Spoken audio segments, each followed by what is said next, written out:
You've thought about quitting, you've rehearsed the conversation, you've even looked at job postings on your phone in the bathroom at work. You're done. Then your daughter mentions her throat hurts, and your wife's prescription refill is next week. And suddenly, the resignation letter you've been drafting in your head dissolves into a single, quiet calculation. What happens to my family if there's a gap? You're not staying because of the job. You're staying because leaving has consequences you can't control. This isn't loyalty, it's risk management, and everything about the system is built to keep that calculation in place. In the United States, your health insurance doesn't come from the government. It doesn't come from your community, it comes from your employer. That one design choice changes everything about how you behave at work, because it means your medical access is conditional. It's not a right you carry with you, it's a benefit you receive in exchange for showing up and keeping quiet. Think about what that dependency loop actually looks like. Your job provides your income, but your job also provides the insurance that stands between your family and a six-figure hospital bill. So leaving your job isn't a career decision anymore. It's a medical gamble. Every worker who's ever hesitated before quitting, who's done the math in the shower, who's lost sleep over it, is responding to that structure. Economists call it job lock. Workers with employer-sponsored insurance are measurably less likely to change jobs, start businesses, or take risks. The insurance doesn't protect your health, it reduces your ability to leave. And the math behind that hesitation is brutal. The average annual premium for employer-sponsored family coverage in 2025 hit $26,993. Most workers only see their share, about $6,850 a year. The employer covers the rest. So the moment you leave, you don't just lose a paycheck. You lose roughly $20,000 a year in invisible subsidy that was keeping your family medically solvent. Then there are deductibles, $1,886 on average for single coverage, closer to $2,600 at small firms. More than a third of workers at small companies face deductibles of $3,000 or more, and that's with insurance. Zoom out. Americans owe at least $220 billion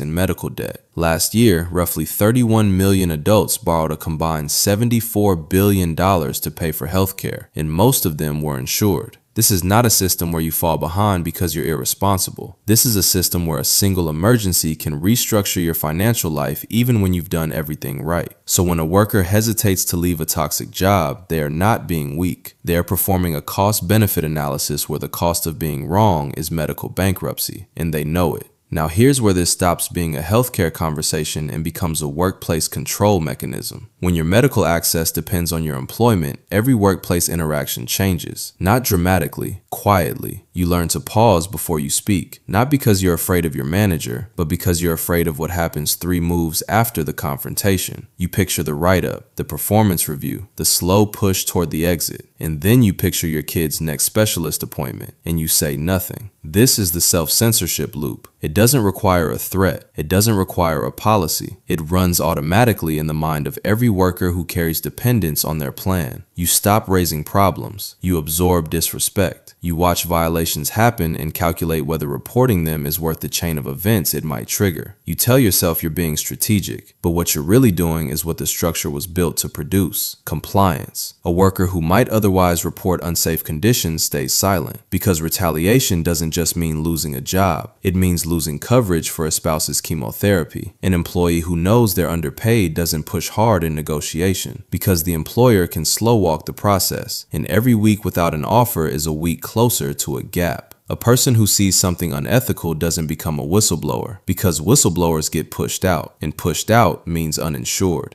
The system doesn't need to threaten you directly. It just needs to make the cost of resistance high enough that most people choose silence. Health insurance does that without saying a word. It turns every workplace grievance into a medical risk assessment, and the assessment almost always says, stay. In corporate language, they call benefits like this golden handcuffs. They say it like it's a compliment, like you should feel lucky, but handcuffs are handcuffs. The gold just makes them harder to complain about. And if it were just about the individual worker, that would already be enough to keep people trapped. But the system has a multiplier. It's the spouse on your plan with a chronic condition. It's your kid who sees a specialist every 3 months. It's your wife in her second trimester. It's the medication keeping your father-in-law stable while he sleeps in your guest room. When you carry dependence, leaving your job stops being a personal decision.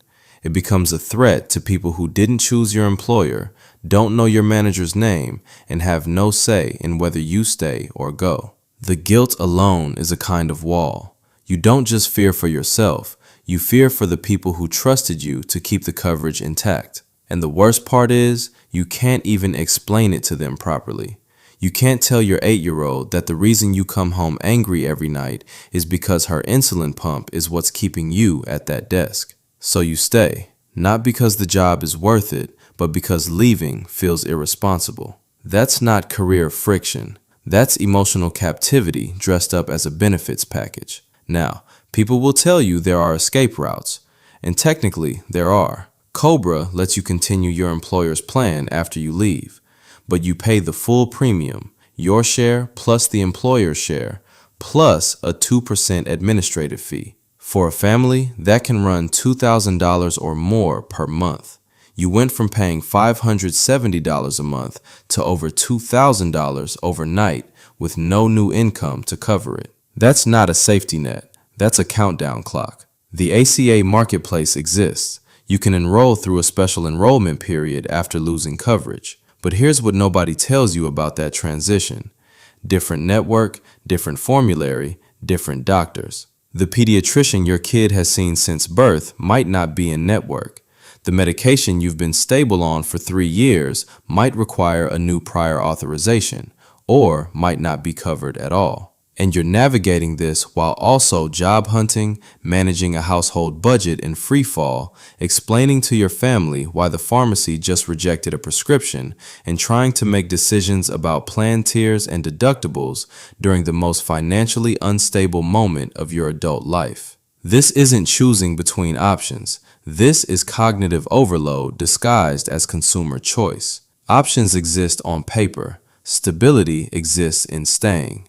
And every one of these alternatives introduces disruption at the exact moment you can least afford it. This does not hit everyone the same way. Lower income workers have less savings to survive a gap.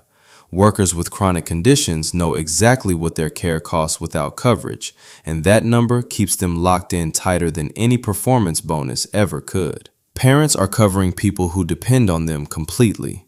Older workers between 50 and 64 face the highest individual market premiums and aren't yet eligible for Medicare.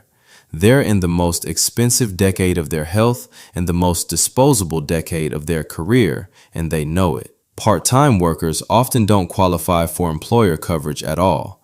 Only about 27% of large firms and 18% of small firms extend benefits to part-time staff. The pattern is always the same. The more vulnerable you are, the tighter the system holds. The people with the least power to change their situation are the ones most punished for trying. The moment you understand this, you stop calling it a benefit. You start seeing it for what it is. Conditional safety, revocable at any time for any reason by someone who is not your doctor. And you stop mistaking dependency for loyalty, because loyalty is something you choose. And this was something you were never given the option to refuse. That feeling you have on Sunday night, the tightness in your chest when you think about Monday, part of that isn't the job. It's the insurance. It's the silent arithmetic your body runs before your mind catches up. And if you're watching this and thinking, that's not me, ask yourself one question. If your coverage disappeared tomorrow, would you still be at that job next week? If the answer changes, then it was never loyalty. It was leverage. And it's been working on you the entire time.